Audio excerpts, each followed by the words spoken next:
So, in the interest of the rarity of the videos for stator replacements on 1300cc Yamahas, this is a 1300cc Yamaha 2003.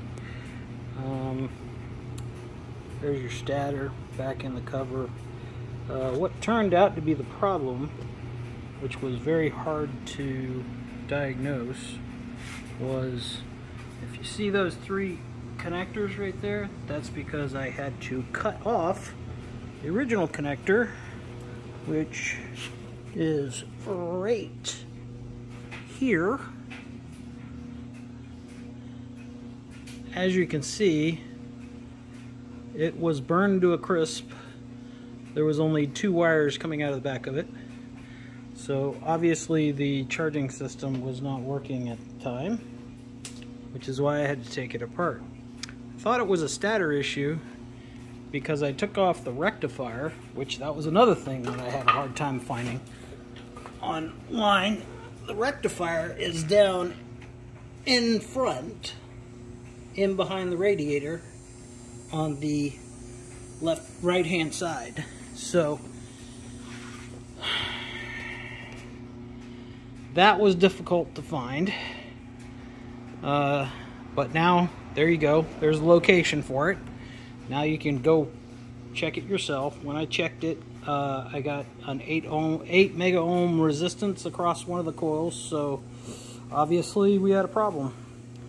Well, it's supposed to only read like almost nothing. It's like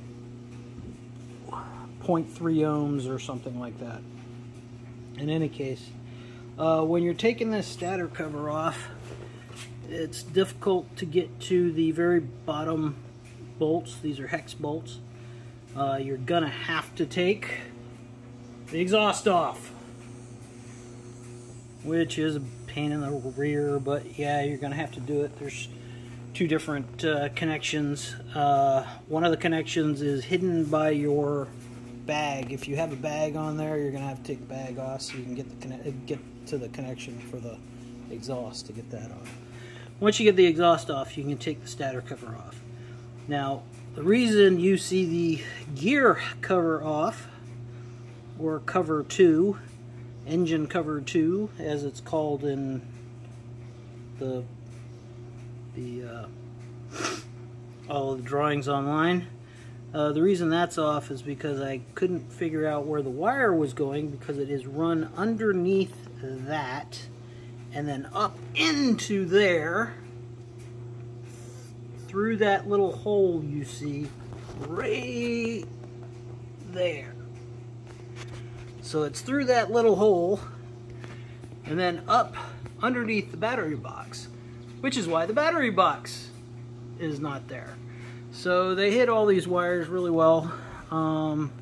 So my suggestion, since you know where the wiring is, you can find it. You don't need to take that gear cover off. I did because I thought I needed to get to the wiring, but it is, yeah. So in any case, yeah, I had to replace the connector. There is no connectors, Yamaha connectors online for this, so I just went ahead and got some shielded spade connectors. Put 3 on that and 3 on that. There. One of the other problems I had was the idiot who put this together last time put thread sealant in the screw holes. If you put thread sealant in the screw holes, of course, they're Phillips head screws. They're going to waller out. And I could not get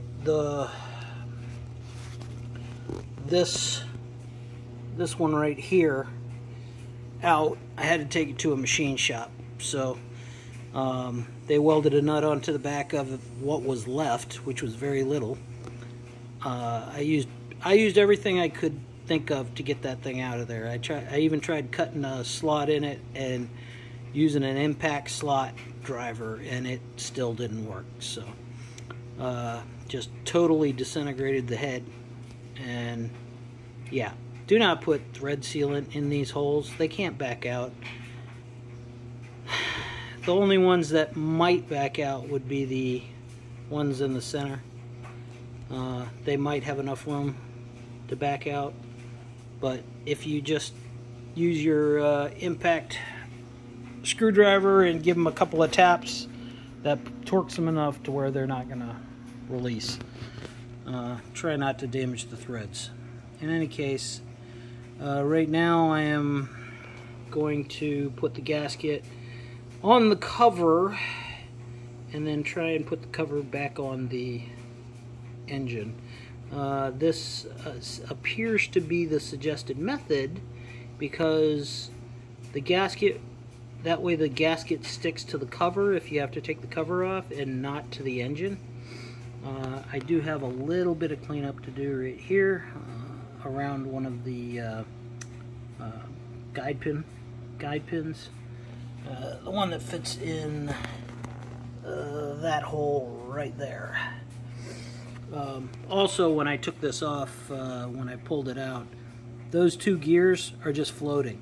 So those two gears will fall on the floor, especially if you've got it leaning like I do. It might not come off if you don't have it leaning.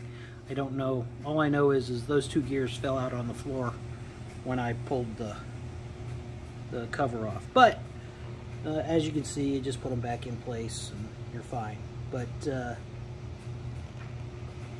just be careful taking it off. Oh, and I had to take the foot pedal off too.